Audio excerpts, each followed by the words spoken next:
خب بچه این ویدیو رو خواستم واسه این بگیرم که بعضی ما گفتن ما چجوری پروفیت پر آور ببریم بالا. نگاه کن اینجا کلی آپشن داره که تو ویدیو قبلی بهتون گفتم برین نگاه کنین و چجوری بازشون کنیم، ولی حالا چیکار کنیم که اون بهتر بره بالا. منم قبلا خودم نمیدونستم، حالا همه رو باز کرده بودم ولی نمیدونستم چجوری لول آپش بکنم.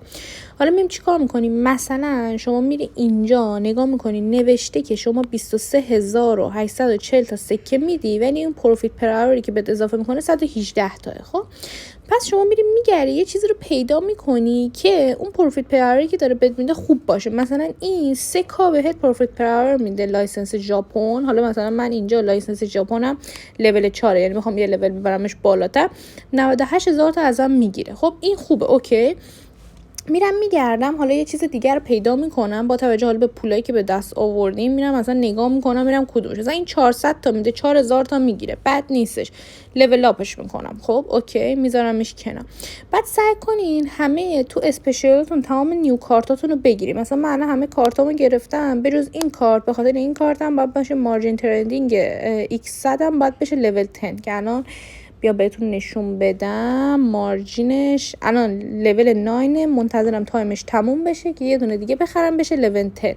واسه لول 10 شدنش هم نگاه کنیم بعد 69000 تا سکه بدم که بشه لول 10 و تمام کارت ها رو بگیرم.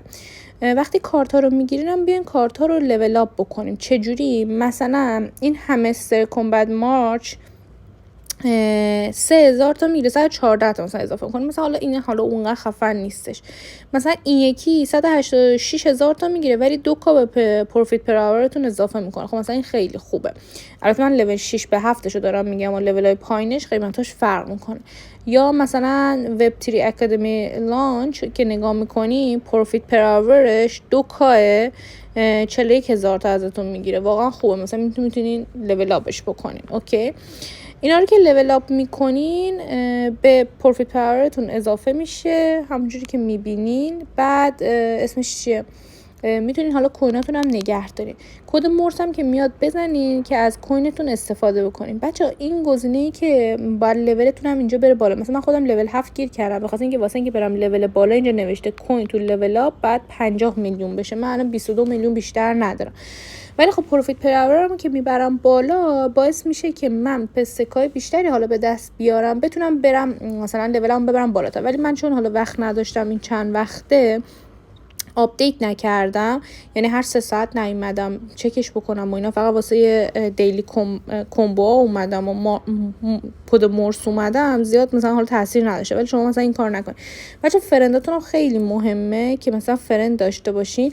مثلا یکی دوستای من یه دونه کارتش مونده به خاطر اینکه 9 تا فرند نداره نمیتونه مثلا واس کنه. ولی از اینم غافل نشین که دیلی این قسمت ارنتون رو بیاین اینا همه تیکاش خورده باشه. بچه دیلی ریوارداتون رو حتما بگیرین.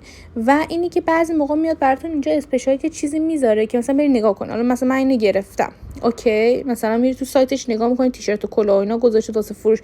بعضی موقع مثلا میاد یه دونه ویدیو گذاشته، بعد تو این ویدیویی که میذاره میاد یه سری توضیحات هم خودش میده بهتون، میرین نگاه میکنین یا مثلا حالا جوین میشین. بعد از 1 ساعت، البته اون ویدیوهاش بعد 1 ساعت میان چکو میزنین بهتون کویناتون رو میده. اینم خیلی خوبه.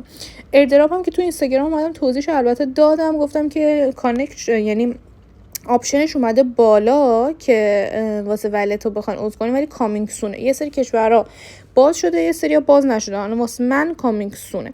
فقط اینکه اکسچنجتون رو بذارین رو بینگ ایکس بذارین بمونه و اینی که اینستاگرام رو هر روز چک کنین واسه کد مورس و گرفتن دیلی کمبو ها.